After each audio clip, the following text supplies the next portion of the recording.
सतपुड़ा का घना जंगल,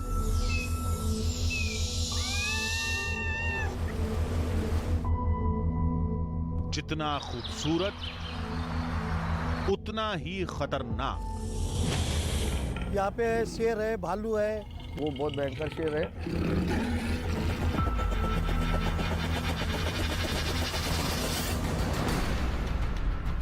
बादलों से भी ऊंचे पहाड़,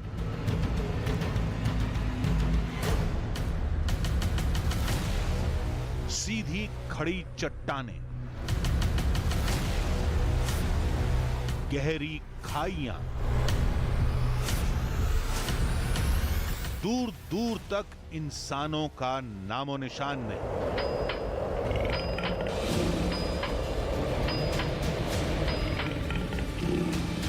ऐसे खतरनाक पहाड़ पर चढ़ने का खतरा कौन मोल लेगा?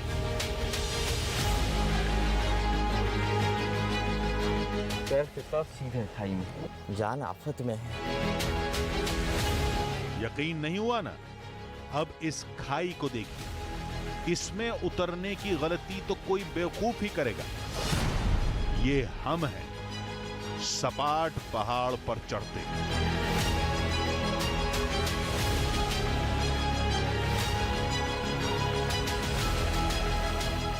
गहरी खाई में उतरते।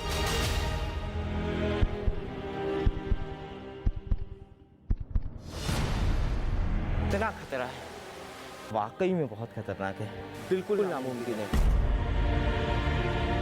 हम आधी हकीकत आधा फसाना की टीम,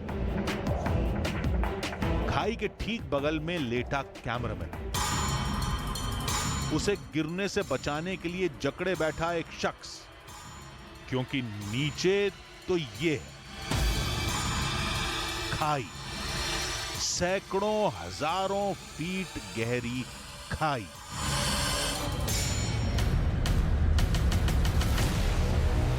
एक बार भी जरा सा भी पैर फिसला तो जानते हैं ना क्या होगा। लोग कहते हैं ऐसी जगह पर जाते ही क्यों हो।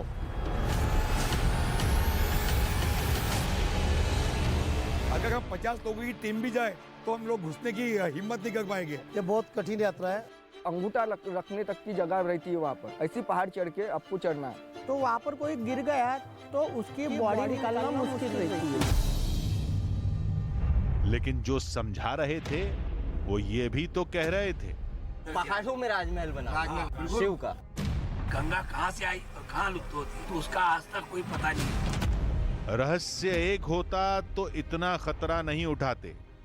अब तो जाना पड़ेगा। जो भी होगा अनदेखा और अद्भुत जरूर होगा। बेहिसाब खतरों से टकराकर, मौत से मुकाबला करके आधी हकीकत आधा फसाना की टीम आज तलाशेगी महादेव की निशानियां, जिन्हें आज तक किसी ने नहीं देखा। देखिए सतपुड़ा का शिवलोक।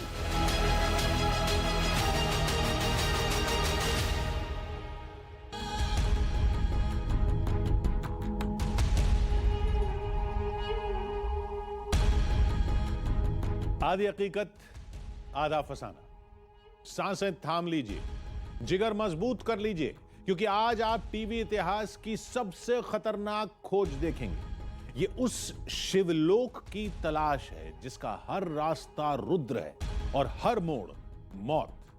कहते हैं भगवान शिव ने हलाहल विष का प्रभाव कम करने के लिए सतपुड़ा में 14 वर्षों तक तपस्या की थी।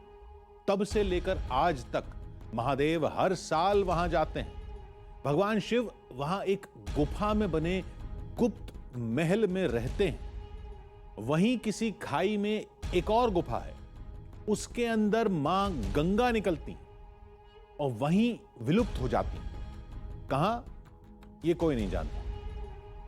ये दोनों गुफाएं बेहद खतरनाक जगह पर हैं, इसलिए वहां कोई नहीं जा पाता। आज हम वहां जाएंगे, लेकिन उससे पहले चलते हैं उस जगह जहां भगवान शिव के गण नंदी रोज चारा खाने आते हैं। अब लोगों का दावा तो यही है, चलिए देखते हैं।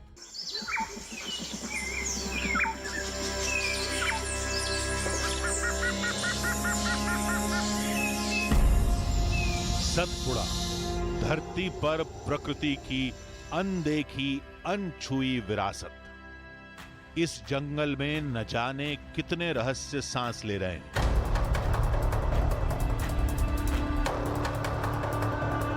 और सबसे बड़ा रहस्य है यहां के पहाड़ों में छुपी वो जगह जहां भगवान शिव का एकांतवास है, जहां एक खाई में मां गंगा का वास है, जहां नंदी पूरे पहाड़ का विशाल स्वरूप लिए विराजमान है। सफर और मंजिल के बारे में सोचकर ही रोमांच से रोंगटे खड़े हो रहे थे, लेकिन बिना सोचे समझे, बिना जानकारी जुटाए जोश में ऐसी खतरनाक जगह जाना ठीक नहीं होगा। नंदीगढ़ की एक जगह है जहाँ पर नंदी जी विराजित है, वहाँ तक भी कुछ लोग जाते हैं, लेकिन जो गुप्त गंगा की जगह है, गुप्त गंगा राजगिर की पहाड़ियों में कोई नहीं जाता, क्योंकि बहुत दुर्गम जगह पे और बहुत कठिन है वहाँ तक पहुँचना। तो क्या खतरे हो सकते हैं? इसमें 2-3 प्रकार के खतरे उत्पन्न होते हैं। पहला तो चूंकि ये जंगल है और पत्थर, कहीं से पहाड़ से पत्थर गिरना, लैंडस्लाइड होना, ये सारी चीज़ें वहाँ पे काफ़ी होती हैं। और साथ ही साथ चूंकि बारिश के महीने में टाइगर पहाड़ों पे चले जाता है, इसलिए टाइगर का मूवमेंट भी बहुत ऑब्स्ट्रक्ट होता है। तो इस कारण से बहुत रिस्की है इन महीनों में वहाँ पे जाना। खतरा सिर्फ पहाड़ पर नहीं था, खतरा उससे पहले भी था।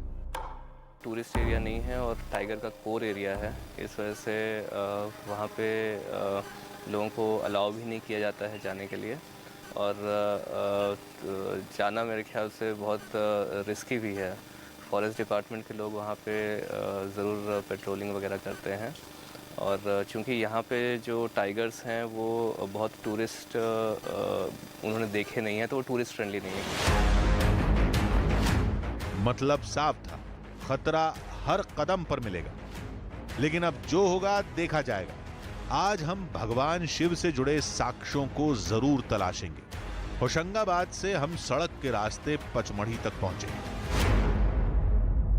हमारे सफ़र का पहला पड़ाव है नंदीगढ़, और नंदीगढ़ के लिए इसी नंदी गंगा नदी से मार्ग कटता है। कहते हैं कि शिव ने नंदी के लिए यहाँ पर विशेष रूप से एक नदी अवतरित की और इस नदी को नंदी गंगा नदी कहते हैं। इस नंदी गंगा नदी से यहाँ नंदीगढ़ के लिए मार्ग जाता है। यहाँ पर मात्र कुछ श्रद्धालु जो है, 2-4 श्रद्धालु इस मार्ग से जाते हुए दिखाई दे रहे हैं। और सावन के मेले का आयोजन जो इस सतपुड़ा की पहाड़ी में होता है अलग अलग तीर्थ स्थलों के लिए, उनके लिए लोग इस तरफ से जा रहे हैं। इस तरफ सैकड़ों लोगों की लाइन है, सैकड़ों लोग इस तरफ से जा रहे हैं। और मात्र उंगली पर गिन लिए जाए इतने ही भक्त यहाँ से नंदीगढ़ की तरफ जा रहे हैं। कहते हैं नंदीगढ़ का रास्ता इतना कठिन और दुर्गम है कि सहसा लोग वहाँ पर नहीं जाते। हमने पहाड़ पर चढ़ना शुरू किया।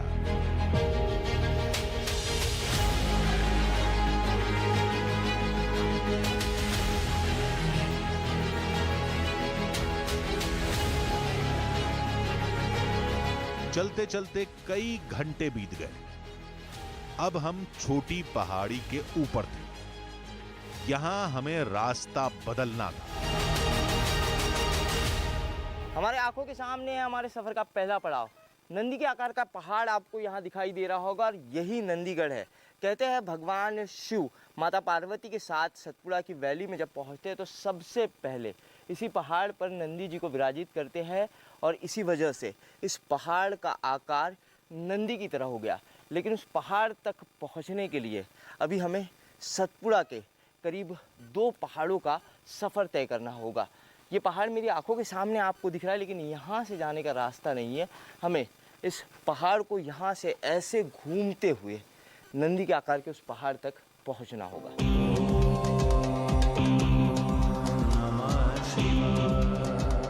नंदी, शिव के सबसे खास गण, उनकी सवारी, उनके द्वारपाल, इस पहाड़ का पूरा आकार नंदी की तरह है। मुख, पीठ सब दिखेगा, बिल्कुल नंदी की तरह।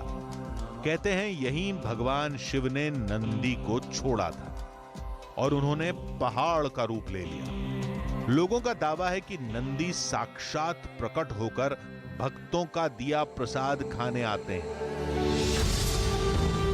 कहते हैं भगवान शिव तक बात पहुंचानी हो तो नंदी के कान में कह दीजिए, क्योंकि राजगिरी के पर्वत तक लोग जा नहीं पाते। इसीलिए लोग यहां नंदी के सामने चारा रखकर उनके सामने अपनी अर्जी लगाते हैं। हम इन्हीं कहानियों के साक्ष्य तलाशने निकले थे। हम पहाड़ी से नीचे उतर चुके थे, अब ऊपर चढ़ना था, सीधी और खड़ी चढ़ाई पर।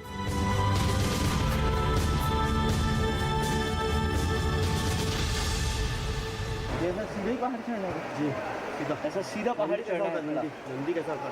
अच्छा ऐसा नंदी, उसके पैर है, पैरों से सीधा सीधा चलना है, उसके बाद में पीठ के ऊपर चलना है। अच्छा हाँ, फिर उसमें बड़ा बहुत बड़ा ऐसा है। अच्छा, यानी सीधी खड़ी चढ़ाई है। खड़ी चढ़ाई है।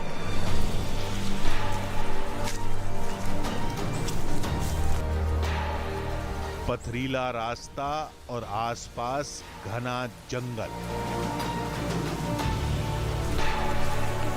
पत्तियों की हर सरसराहट बाघ की आहट जैसी सुनाई देती थी। हम हौसला बांधे चलते रहे, बिना रुके, बिना थमे।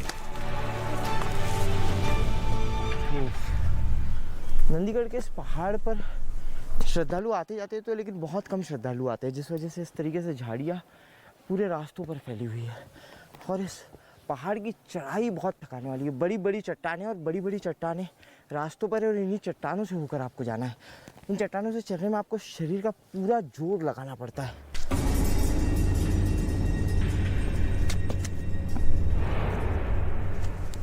रास्ता जितना लंबा था उतना ही खतरनाक भी।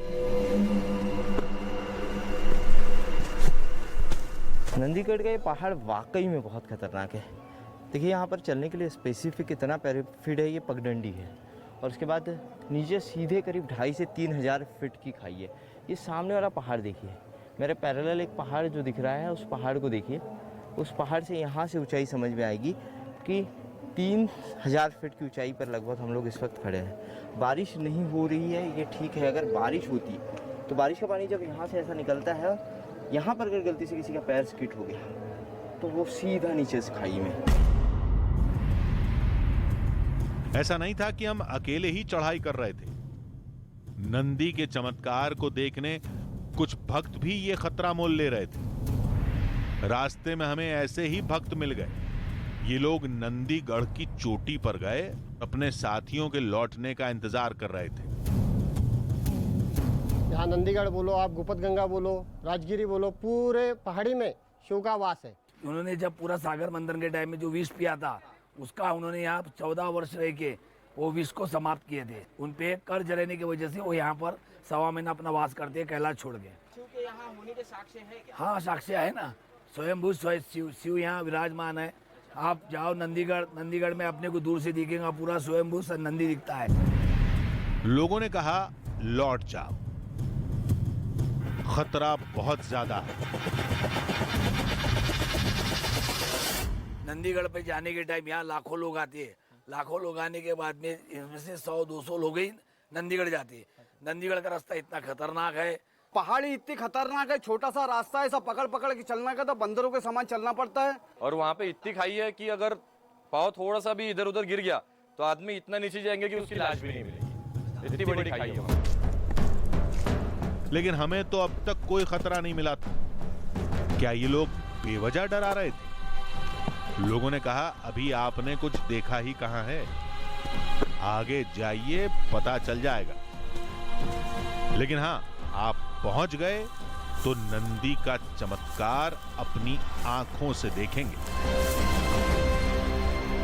लोग नंदी जी के लिए चारा लेके जाते, तो चारा लेके जाने के बाद नंदी जी को खिलाने का बहुत पुरानी ऐसे लोग मान्यता है कि चारा लेने के बाद भी वहाँ पे ताज़ा गोबर लोगों ने देखे, बल्कि वहाँ पे कोई जानवर नहीं है, कुछ नहीं है। इतनी बड़ी खाई है वहाँ पे कि लोग ही बहुत कम जाते। जिनमें मन में बहुत ज़्यादा श्रद्धा है, जो नंदी जी को मानते हैं, वही लोग वहाँ पे चढ़ते हैं। रास्ता पूछकर हम आगे बढ़ गए।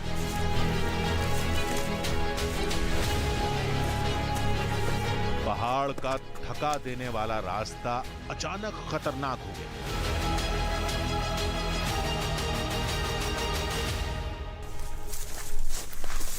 ओह,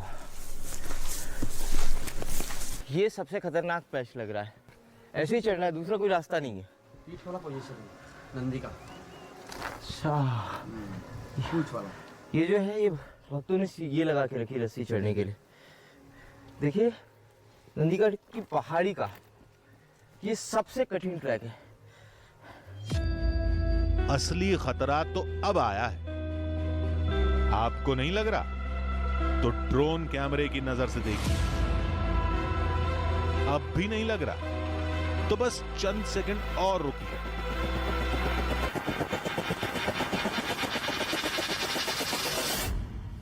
यहाँ से चट्टान, बिल्कुल ऐसी खड़ी चट्टान, और खड़ी चट्टान पे आपको बिल्कुल जानवरों की तरह जाना होगा। इस पर आप चल नहीं सकते सीधे। भक्तों ने रस्सी तो बांध दी है, लेकिन वो भी बहुत ज़्यादा सेफ नहीं है। इसी तरीके से चलना होगा यार। अब दिखा आधी हकीकत आधा फसाना की टीम के एक भी सदस्य का पैर फिसला तो शरीर के परखचे उड़ जाएंगे।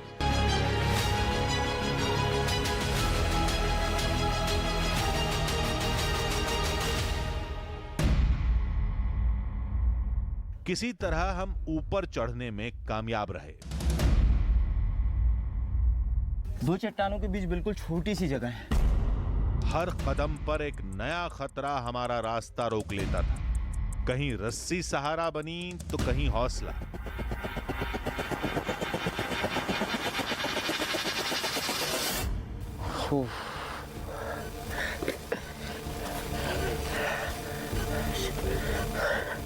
बिना रस्सी के यहाँ से आप नहीं चढ़ सकते। सफर तो जैसे खत्म होने का नाम ही नहीं ले रहा था। अब समझ आया कि क्यों कम लोग यहां तक आते हैं। नंदीगढ़ के पहाड़ की चढ़ाई खत्म ही नहीं हो रही है। दिखने में तो ये पहाड़ जो है सबसे छोटा पहाड़ दिखाई देता है।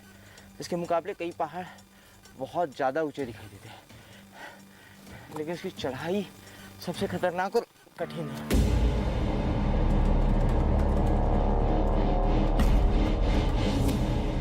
आधी हकीकत आधा फसाना की टीम मंजिल के पास थी, लेकिन लापरवाही की कोई गुंजाइश नहीं थी। आखिरकार हम चोटी पर थे। नंदीगढ़ के नंदी हमारी आंखों के सामने थे।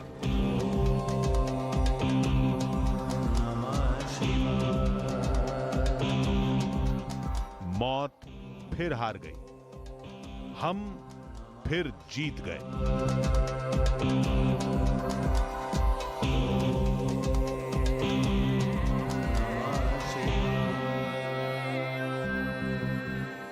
प्रकृति का अद्भुत नज़ारा है। जिस पहाड़ पे इस वक्त हम खड़े हैं वो पहाड़ नंदी के आकार का पहाड़ है, और इस पहाड़ की सबसे ऊंची चोटी पर एक शिला रखी हुई है। ये शिला भी नंदी के आकार की शिला है।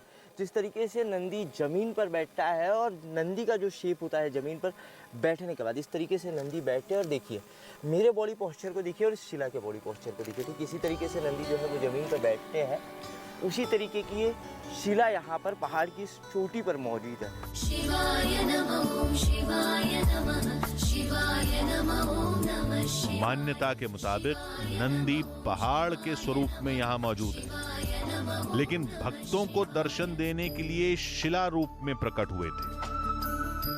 नंदी जी के प्रतिमा के आगे, इस शिला के आगे चारे को प्रसाद के रूप में रखा जाता है। दावा किया जाता है कि रोज नंदी जी इस चारे को खाते हैं। नंदी को घास सब में प्रिय होती है, घास का चारा सब में प्रिय होता है, इसलिए प्रसाद के रूप में ये चढ़ाया जाता है। और दावा किया जाता है कि इस तरीके से जो घास नंदी जी को चढ़ाई जाती है, रोज नंदी खाने के बाद जो घास बच जाती है, जो चारा बच जाता है, वो चारा यहाँ पर मिलता है। यही नहीं तो नंदी जी का गोबर, उनकी जो लीच होती है, वो भी इस पहाड़ पर मिलता है, जबकि इस पहाड़ पर जानवरों के आने के लिए ऐसी जगह नहीं कि जानवर आसानी से यहाँ आ जाए। यहाँ पानी का कोई स्रोत नहीं है। जंगल में दूर दूर तक पानी का नामो निशान नहीं था। पानी नहीं यानी जानवर नहीं, तो फिर रात में नंदी को चढ़ाया चारा कौन खा जाता है? पहाड़ की चोटी पर टेंट लगाने की कोई जगह भी नहीं थी और रात में खुले में रुकना मौत को दावत देना होगा। कोई चारा नहीं था, अब हमें लौटना पड़ेगा।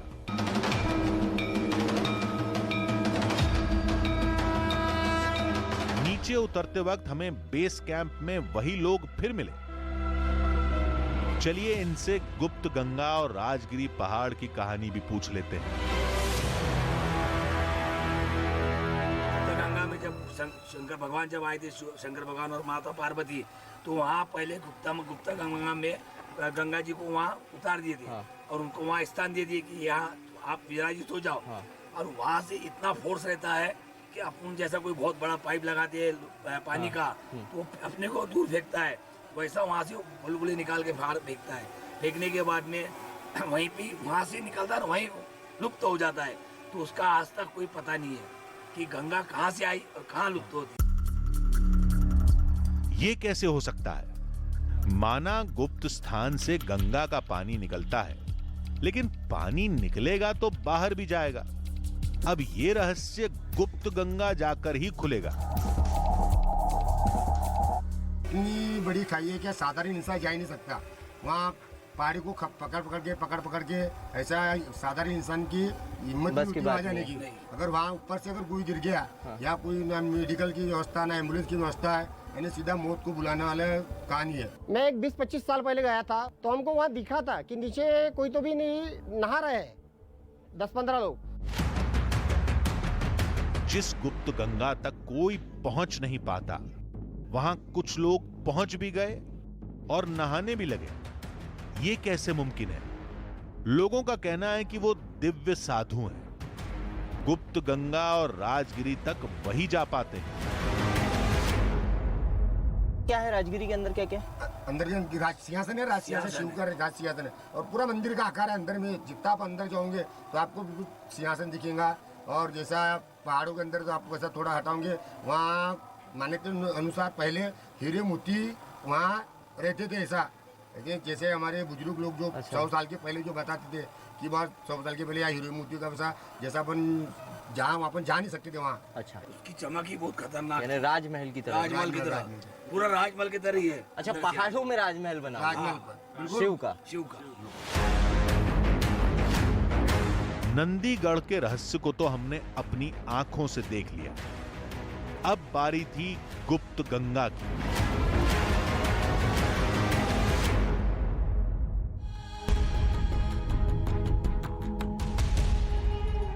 एक पहाड़ के बीच में एक खाई के अंदर एक गुप्त गुफा और गुफा से बहती एक नदी, नाम गुप्त गंगा।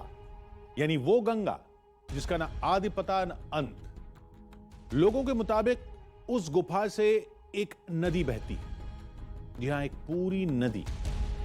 लेकिन वो नदी गुफा से बाहर नहीं निकलती, बस उसके वेग से बहते पानी की आवाज सुनाई देती है। लेकिन पूरा पानी गुफा से निकलकर गुफा में ही समा जाता है। सोचिए, ये कैसे मुमकिन हो सकता है कि पूरी गुप्त गंगा का पानी एक गुफा में विलीन हो जाए? अगर ऐसा है तो प्रकृति का कोई अद्भुत चमत्कार ही होगा। अब यह रहस्य तो खाई में उतरने के बाद ही खुलेगा। डर तो बहुत लग रहा था, लेकिन करना है तो करना है।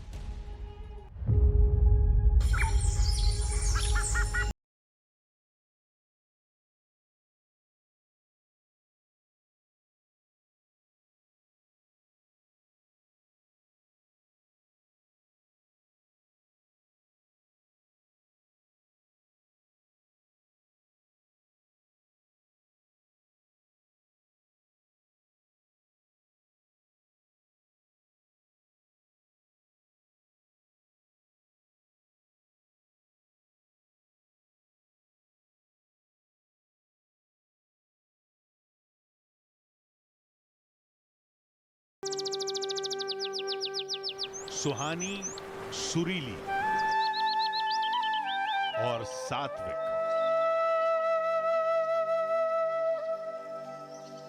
इससे शुभ क्या हो सकता है? हमारे लिए इससे शुभ होगा गुप्त गंगा को देखना।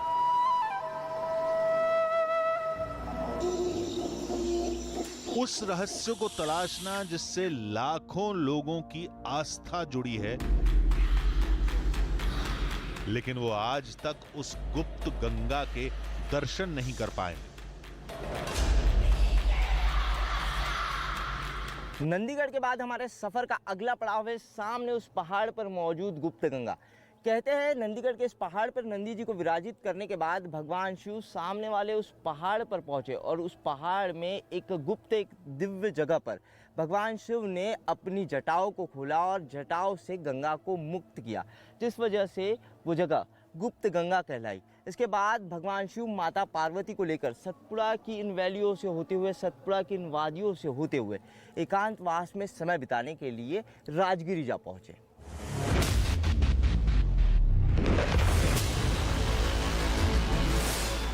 गुप्त गंगा का सफर पहाड़ के ऊंचे नीचे रास्तों से होकर गुजरता था।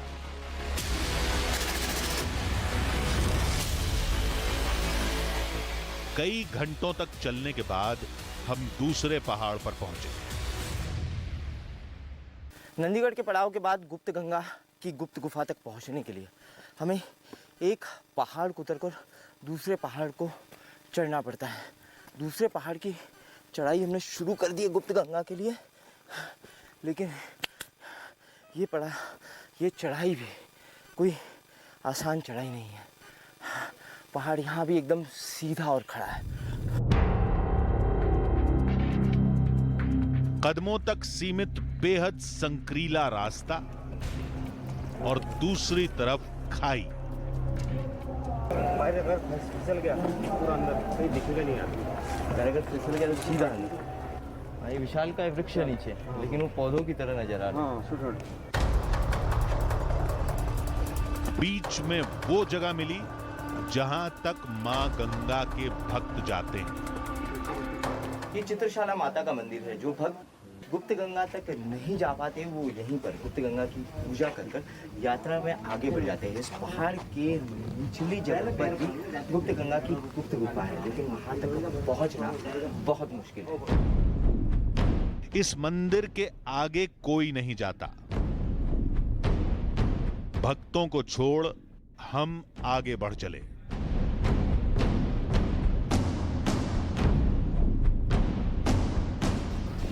इस तरफ जाना है हमें।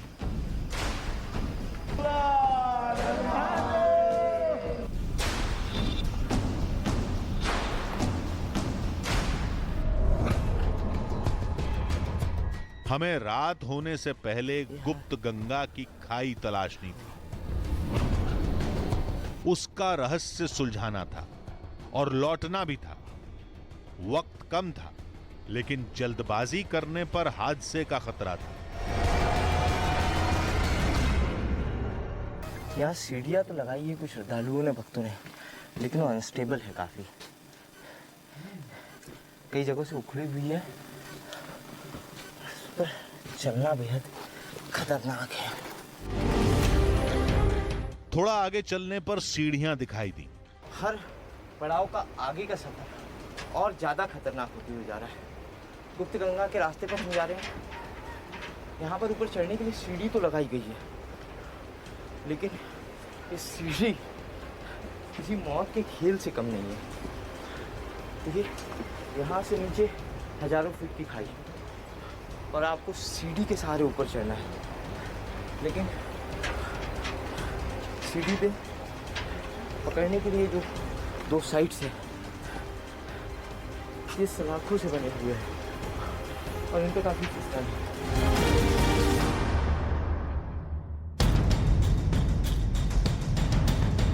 हम आगे बढ़ते रहे। आखिरकार हमारी मंजिल हमारी आंखों के सामने थी। इस खाई में उतरना पड़ेगा, ये सोचकर ही दिल कांप उठा।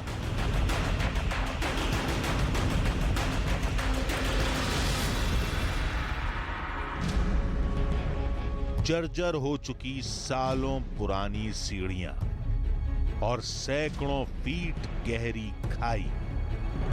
गलती की कोई गुंजाइश नहीं थी।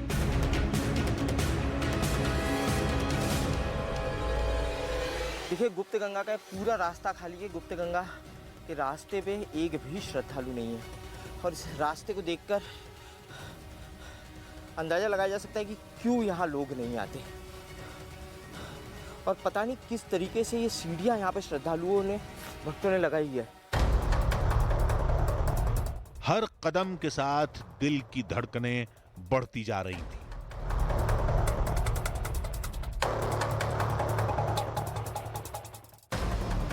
नीचे देखने से ही डर लगता है, यहाँ से कैसे उतरा जाए।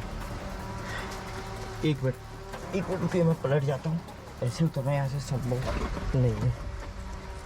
ओह, नीचे पता नहीं चल रहा है मेरा पैर कहाँ है। नीचे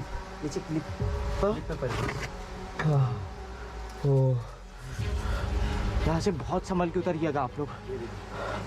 यहाँ से फिसले, उसके आगे देखिए, और खतरा इसलिए बढ़ जाता है क्योंकि जो सीढ़ी है, सीढ़ी तक पकड़ने की जगह नहीं है। बारिश के बाद सीढ़ियों पे देखिए, ये मिट्टी बह के ऊपर से आई है। यहाँ से बहुत दूरी बना के रखिएगा, एक के पीछे एक मत उतरिए, दूरी बना के रखिए बहुत। अगर एक का भी पैर फिसला, गलती से कुछ भी हुआ तो सारे के सारे नीचे खाई में जा गिरेंगे। एकदम दूरी बना के रखिए, आराम से उतरिएगा, एक एक व्यक्ति उतरिए यहाँ से, धीरे धीरे आइए। कई बार मन किया कि लौट जाएं। क्यों एक रहस्य के चक्कर में इतना खतरा उठाएं? लेकिन हम उतरते रहे। पूरी टीम है हमारी ये, लोग तो यहाँ नहीं आते, ये हमारी सारी टीम के लोग हैं और लोकल गाइड्स हैं। मेरे कैमरामैन यहाँ पे है। देखिए, शूट करना कितना मुश्किल होता है, किस तरीके से मेरे कैमरामैन शूट कर रहे हैं यहाँ पे। ये सफ़र बिल्कुल आसान नहीं है। इस तस्वीर को देखिए। बेहद पुरानी सीढ़ी पर भारी भरकम सामान उठाए लोग, खाई के फिसलन भरे किनारे पर बिना सहारे खड़ा रिपोर्टर, हर लम्हे को कैमरे में कैद करता खाई के किनारे लेटा कैमरामैन। सोचिए, इसमें एक भी इंसान चूक गया तो क्या हो। ये आधी हकीकत आधा फसाना की टीम है, लेकिन खतरा अभी खत्म कहां हुआ था। अभी तो और नीचे उतरना है। आगे क्या होगा कुछ पता नहीं।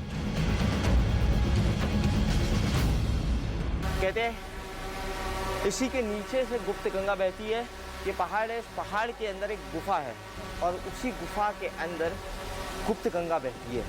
शिव जी ने इसी जगह पर अपनी जटाओं को खोलकर गंगा को इस गुफा के अंदर अपनी जटाओं से मुक्त किया था।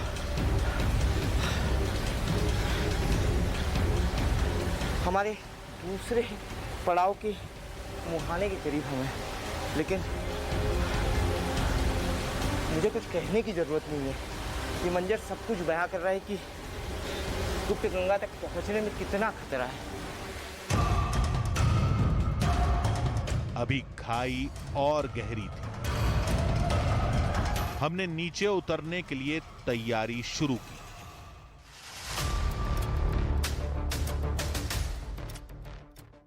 गुप्त गंगा की गुफा तक पहुंचने के लिए हमें इस जगह से नीचे खाई में उतरना पड़ेगा और यहाँ से नीचे खाई की दूरी करीब 55 से 60 फीट। और जिस चट्टान के सहारे हमें गुप्त गंगा तक उतरना है, उस पूरी चट्टान पर काई जमी हुई है। चारों तरफ आप देखिए, सिर्फ चट्टानें पूरी तरीके से हरी दिख रही है और इस चट्टान पर बिना सहारे के नीचे उतरना बिल्कुल नामुमकिन है। कितना भी बड़ा ट्रैकर क्यों ना हो, लेकिन इस फिसलन वाली चट्टान पर वो नीचे बिना किसी सहारे के नहीं उतर सकता। और ये नज़ारा देख के ही डर लग रहा है। हमारे जो साथी हैं वो रस्सी बांध रहे हैं रस्सी में नॉट लगाई जा रही है ताकि रस्सी के सहारे हम नीचे उतरे। डर सवाल खड़े करता है और शक भी। हमें लगने लगा था कि नीचे गंगा है भी या हम बेवजह जान खतरे में डाल रहे थे। तभी जैसे मां गंगा ने खुद हमारे सवाल का जवाब दे दिया। यहाँ पर पानी की आपको तेज आवाज आ रही होगी कि बहुत वेग से, बहुत गति से, तेज गति से पानी बह रहा है। पानी की आवाज़ साफ दिखाई दे रही है लेकिन पानी निकलता हुआ कहीं दिखाई नहीं दे रहा है। नीचे खाई है, खाई में पानी आपको कहीं नहीं दिखाई दे रहा है। पानी की तेज आवाज तो साफ सुनाई दे रही थी, लेकिन न पानी अंदर जाता दिख रहा था, न कोई धारा बाहर आती नजर आ रही थी। लोगों की सुनाई कहानी सच थी भी या नहीं? गुप्तगंगा के लिए नीचे उतरने का खतरा हम ले रहे हैं। मैंने अब तक जंगलों के बहुत ट्रैक किए हैं, बहुत सारी जगहों पे मैं उतरा हूँ, लेकिन सतपुड़ा का ये ट्रैक मेरे जीवन का सबसे खतरनाक ट्रैक है।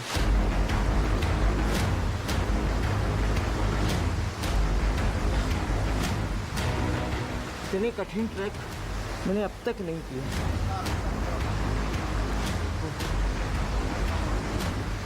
देखिए, पकड़ने को रस्सी का सहारा तो है, लेकिन जिस चट्टान पर आपको नीचे उतरना है उस चट्टान पर फिसलन है, काई है।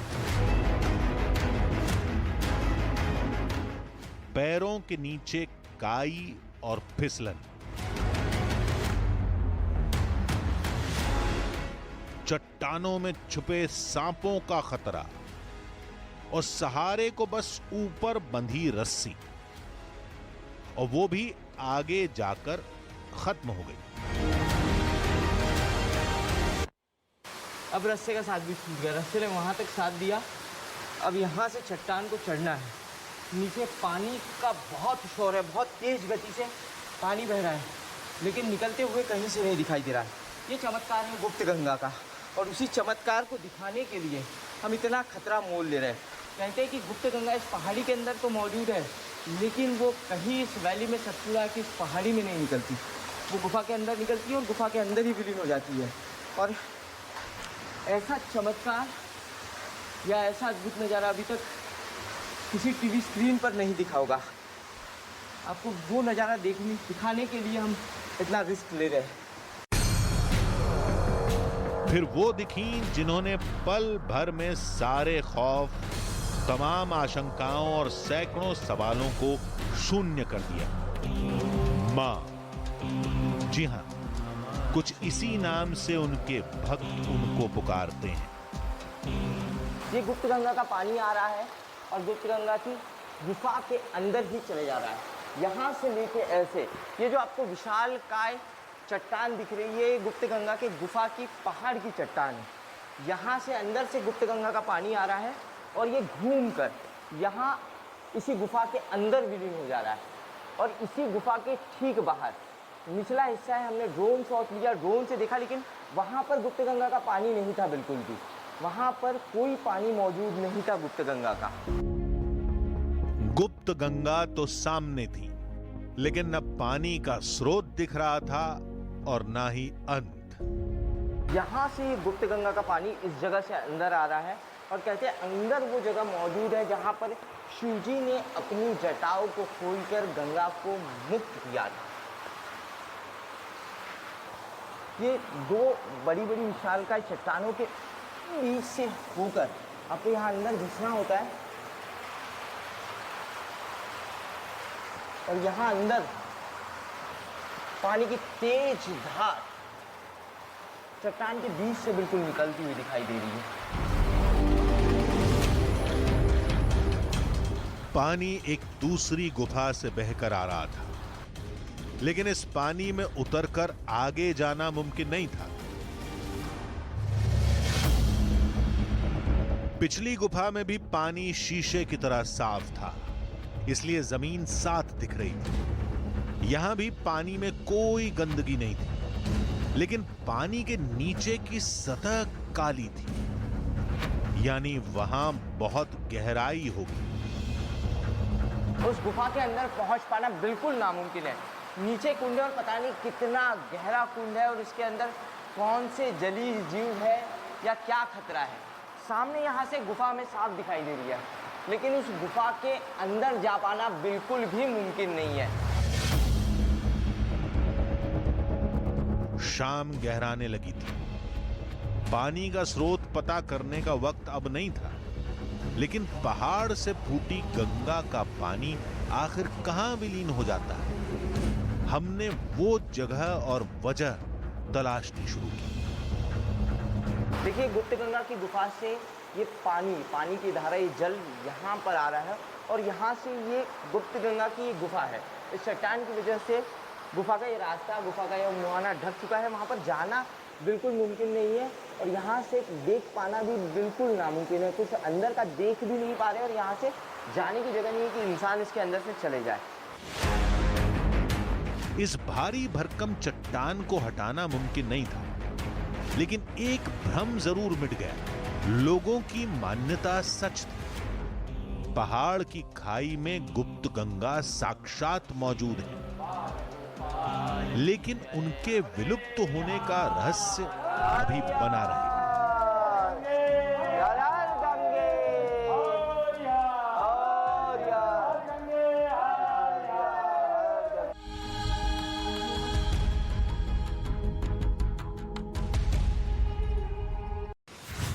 दिल्ली में कुत्ते को पीटने का वीडियो हुआ वायरल। कुत्ते को आई गंभीर चोटें। वीडियो सामने आने के बाद पुलिस ने केस किया दर्ज।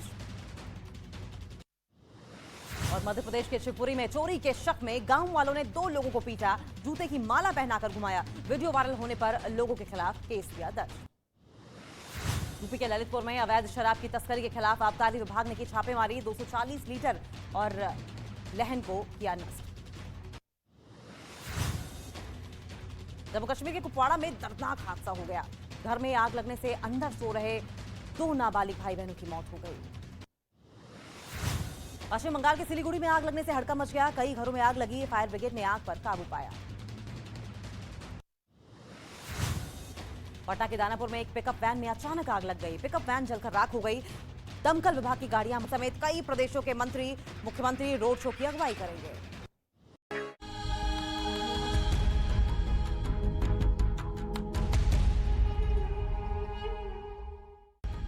नंदी के आकार का पहाड़ दिखा, खाई में गुप्त गंगा का वेग दिखा, तो क्या राजगिरी में भगवान शिव का महल भी दिखेगा? लोगों के मुताबिक पहाड़ के बीच एक गुप्त गुफा है, जिसमें भगवान शिव से जुड़ी तमाम निशानियां मौजूद हैं। उस गुफा में महादेव का एक प्राकृतिक महल भी है, जिसमें द्वारपाल, विशाल कक्ष, फर्श, सिंहासन सब मौजूद है। लेकिन गुफा तक पहुंचने का रास्ता इतना खतरनाक है कि वहां जाने की कोई सोचता भी नहीं है। सतपुड़ा के शिवलोक की हमारी ये आखिरी चुनौती है और सबसे खतरनाक भी। देखते हैं क्या होता है।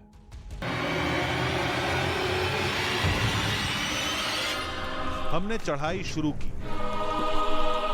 रास्तों का एकांत बता रहा था कि यहां कोई नहीं आता। पिछला जो ट्रैक हमने किया था, पिछली जो क्लाइंबिंग की थी, वो सबसे ज़्यादा खतरनाक थी। लेकिन जैसे ही हम आगे बढ़ते हैं, एक नया और ख़तरनाक मोड़ हमारे सामने आ जाता है। और पहले लोग जटा से चढ़ते थे, ये बेले से चढ़ते थे। ये बेले ना, इन बेलों से चढ़ते थे, पकड़ के चढ़ते थे। देखिए, फिसलन जो है, चारों तरफ काई और चट्टानों पे जो फिसलन है, दोनों तरफ की जो चट्टानें हैं उन पर फिसलन है। और ये काई और फिसलन ही आपकी सबसे बड़ी समस्या है। चट्टानी रास्तों को पैरों की आदत नहीं थी, शायद इसलिए हर कदम पर काई जमी थी। अब हमारा सहारा या तो हिम्मत थी या खुद हरि। हरिहर हरिहर बोलते जाइए। हरिहर हरिहर। देखिए, राजगिरी की पहाड़ियों की चढ़ाई शुरुआत में ही इतनी कठिन है कि पूरा पहाड़ है खड़ा आपको इस पहाड़ पर चढ़ना है आगे, और यहाँ पर चढ़ने के लिए जगह नहीं है। पहाड़ को आप इस तरीके से नहीं चल सकते। ये राउंड पहाड़ है और यहाँ कदम रखने की भी जगह नहीं है। आपका हाथ छूटा, और चट्टानों पर यहाँ सबसे ज़्यादा फिसलन है। इतनी फिसलन है कि अगर गलती से आपके हाथ का मूवमेंट थोड़ा बहुत भी कमज़ोर हुआ, आपने हाथ का जोर कमज़ोर किया और एक भी कदम गलत पड़ा, तो आप सीधे नीचे स्किड हो जाएंगे।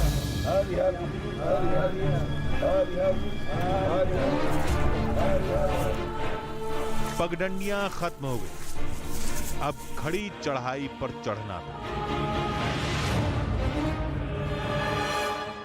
कहते हैं यहाँ एक विशेष पूजा के लिए, सावन मास में एक विशेष पूजा के लिए कुछ दिव्य गुप्त साधु इस रास्ते से राजगिरी की पहाड़ियों की तरफ जाते हैं। उनके लिए सीढ़ी लगाई गई है, लेकिन ये सीढ़ी काफ़ी अनस्टेबल है।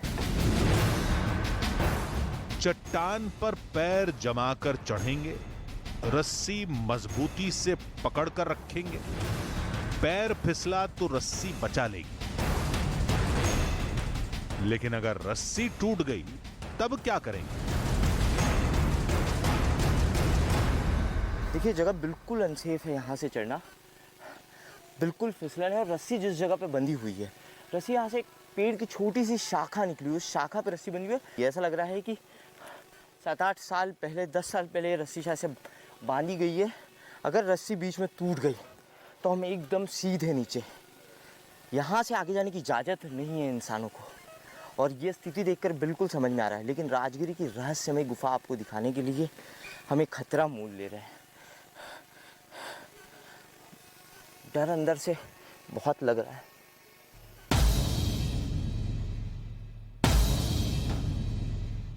पैर संभालकर हमने चढ़ाई शुरू की,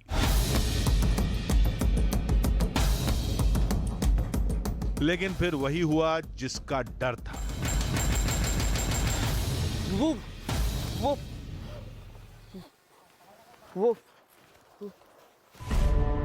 वो रस्सी ना होती तो हम सीधे खाई में जाकर गिरते। मैं ऊपर चढ़ रहा था, शरीर का मैंने पूरा बल लगाया, रस्सियों के सहारे था इसलिए बच गया, वरना सीधे नीचे। रस्सी टूटने का डर, नीचे फिसलने का डर। कितनी खतरनाक जगह है।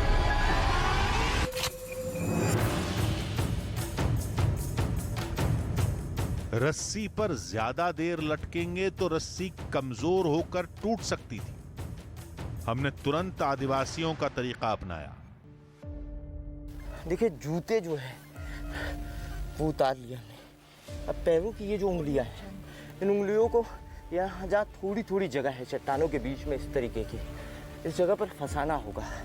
और इस जगह पर फंसाकर पैरों की उंगलियों से ग्रिप बनाकर आगे बढ़ना होगा।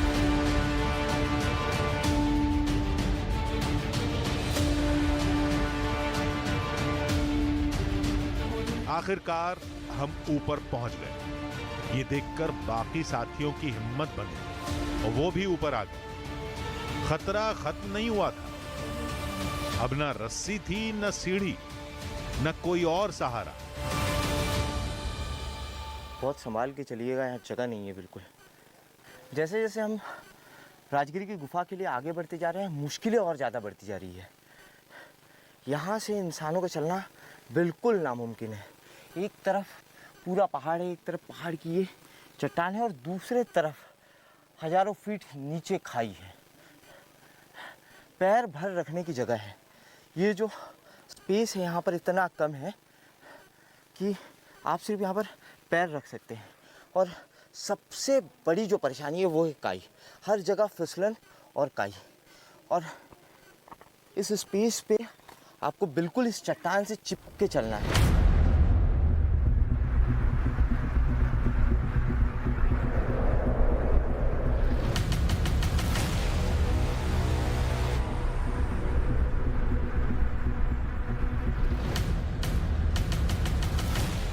सदियों से जो छुपी थी, जहां कोई नहीं पहुंच पाया, वहां आधी हकीकत आधा फसाना की टीम पहुंच गई।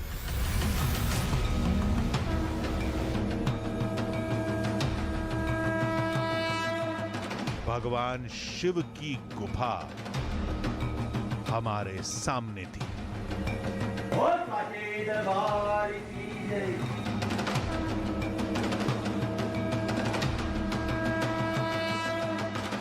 आखिरकार हम पहुंच ही गए हैं उस रहस्यमयी राजगिरी गुफा के द्वार पर, जिसको लेकर दावा किया जाता है कि भगवान शिव और पार्वती 1.25 महीने यही होते हैं। ये गुफा का विशालकाय द्वार है और कहते हैं सतपुड़ा की इन वादियों में, सतपुड़ा के इन पर्वतों में प्रकृति ने इस गुफा को एक राजमहल की तरह शिव और पार्वती के लिए रचा है।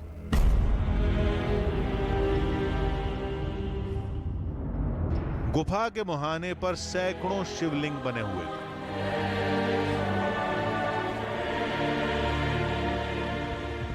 भगवान शिव और पार्वती के स्वागत की तैयारियां यहाँ पर की जाती है और उसके बाद भगवान शिव और पार्वती इस गुफा के अंदर चले जाते हैं।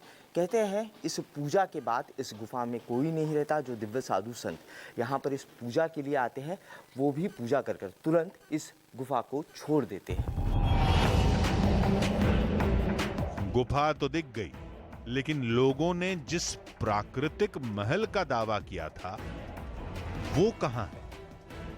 चलिए अंदर चलकर देखते हैं। आप जैसे ही किसी राजमहल के अंदर एंटर करते हैं, अगर आपने फिल्मों में किसी राजमहल को देखा हो या वास्तविकता में किसी राजमहल को देखा हो, तो वहाँ पे सबसे पहले एक कलाकृति बनी होती है जो एक सिंबल होता है कि वो राजमहल किससे जुड़ा हुआ है। यहाँ पर प्रकृति ने एक कलाकृति बनाई हुई है। ये कलाकृति एक विशालकाय सर्प की तरह दिखाई दे रही है। मानो प्रकृति ने इस चट्टान को इस तरीके से रचा है कि एक विशालकाय सर्प है। ये राजमहल भगवान शिव से जुड़ा हुआ है, जिस वजह से यहाँ पर द्वार पर, राजमहल के एंट्री गेट पर एक सर्प की विशालकाय आकृति बनी हुई है, कलाकृति बनी हुई है। कहते हैं कि भगवान शिव ने गले में वासुकी को धारण किया था और वही इस महल की रक्षा करते हैं। अंदर जाते ही गुफा बहुत बड़ी हो जाती है, ठीक किसी महल के विशाल कक्ष की तरह। जैसे ही आप अंदर आते हैं तो ये गुंबदनुमा एक चैम्बर है। आप किसी भी राजमहल का आपने देखा होगा कि सबसे पहले किसी भी राजमहल में गुंबदनुमा चैम्बर बना हुआ होता है। ठीक उसी तरीके से गुंबदनुमा चैम्बर यहाँ पर बना हुआ है और इस गुंबदनुमा चैम्बर की छत को देखिए, मानो यहाँ पर ऐसा लग रहा है कि प्रकृति ने यहाँ पर खुद इस गुंबदनुमा छत को तराश कर नक्काशी काम किया है। अलग अलग आकृतियाँ, अलग अलग कलाकृतियाँ इस गुंबदनुमा छत में बनी हुई है। यहाँ पर देखिए, यहाँ पर एक शंख की कलाकृति, एक शंख की आकृति दिख रही है। सीधे खड़े पहाड़ के बीच में गुफा, गुफा के अंदर महल जैसे कमरे, जैसा सुना था सब कुछ ठीक वैसा। जैसे ही हम इस चैम्बर से अंदर आते हैं वैसे ही एक दूसरा और चैम्बर मिलता है। ये भी चैम्बर गुंबदनुमा है, ठीक एक राजमहल की तरह। राजमहल में जिस तरीके से होता है कि एक के बाद एक गुंबदनुमा चैम्बर बने हुए होते हैं, ठीक उसी तरीके से यहाँ भी गुंबदनुमा चैम्बर बने हुए हैं। और यहाँ भी देखिए, प्रकृति ने खुद इसे रंगा है अपने रंगों से। यहाँ पर एक छोटा सा झरना बह रहा है। एक सकारात्मक शक्ति का अनुभव इस जगह पर होता है। चट्टानों से भरी गुफा की जमीन भी कंकड़ों और चट्टानों से भरी होती है, लेकिन यहां जमीन एकदम चिकने फर्श की तरह थी। और इस जमीन को देखिए, मानो इस जमीन पर प्रकृति ने कालीन बिछा दी हो। ये प्रकृति ने इस जमीन को इस तरीके से इतना नरम बनाया है, मानो ऐसा लग रहा है कि प्रकृति ने यहाँ पर इस जमीन पर अपने आप में कालीन बिछा दिया हो और उस पर चलने के बावजूद आपको पता नहीं लग पा रहा है कि आप किसी सख्त ज़मीन पर चल रहे हैं। मानो ऐसा लग रहा है कि ज़मीन मखमली ज़मीन है और यहाँ पर मखमली कालीन बिछा हुआ है। अंदर चलते हैं। अंदर घुप अंधेरा था, सिर्फ कैमरे की लाइट ही हमारा सहारा थी। यहाँ से गुफा और अंदर निकल रही है। यहाँ से एक विशालकाय गुफा है, जहाँ तक हम देख रहे हैं वहाँ तक गुफा जा रही है। इसके अलावा गुफा के कई और रास्ते भी यहाँ से दिखाई दे रहे हैं, जैसे कि इस तरफ एक रास्ता इस तरफ निकल रहा है, गुफा से एक रास्ता इस तरफ निकल रहा है। लोगों ने बताया था कि ये जो जगह है, यहाँ से माता पार्वती और भगवान शिव के शयन कक्ष के लिए एक रास्ता जाता है, जहाँ पर माता पार्वती और भगवान शिव का शयन कक्ष है। एक शयन कक्ष की तरह बना हुआ है, लेकिन उसके लिए काफ़ी अंदर जाना होगा। अंदर कोई नहीं दिखा। जिनके पैरों के निशान दिखे थे वो लोग कहां छुप गए? उन्हें तलाशना वैसे भी हमारा मकसद नहीं था। पहले गुफा के उस हिस्से में जाएंगे जिसे भगवान शिव का शयन कक्ष कहा जाता है। देखते हैं वहां क्या मिलता है। कहते हैं गुफा के इसी छोर से अंदर जाने के बाद माता पार्वती और भगवान शिव का शयन कक्ष है, लेकिन उसके लिए इस सुरंगनुमा गुफा के इस छोटे से रास्ते से बहुत अंदर जाना होगा। एक बार कोशिश जो है वो की जा सकती है। ना यहाँ तक आ सकते हैं, उसके अंदर नहीं आ सकते। हमारी मदद के लिए साथ आए इलाके के ही एक शख्स ने हाथ जोड़ लिए। देखिए, मन तो मेरा भी नहीं मान रहा था, क्योंकि भगवान के एकांत में खलल नहीं डालनी चाहिए भगवान के। और हम यहाँ जो देखने आए थे वो हमने देख लिया, प्रकृति के इस अद्भुत नज़ारे को देख लिया, प्रकृति की इस अद्भुत रचना को देख लिया। देखिए, मन तो मेरा भी नहीं मान रहा था, लेकिन कहानी हम करने आए थे और इच्छा थी कि एक अंदर तक जाए। लेकिन स्थानीय जो लोग हैं जिन्होंने हमें कहानी बताई, उन्होंने मना कर दिया कि यहाँ तक अंदर आ चुके, हम यहाँ तक आपके साथ हैं, लेकिन इसके अंदर और भगवान की शांति में खलल डालना, विघ्न पैदा करना ठीक नहीं होगा। कुछ सवाल सुलझे तो चंद रहस्य कायम रहे। हमारी तलाश पूरी हुई। हम वापस चल दिए, उन उजली यादों को समेटकर, अनोखे एहसासों को साथ लेकर, जो सतपुड़ा के शिवलोक की सौगात है।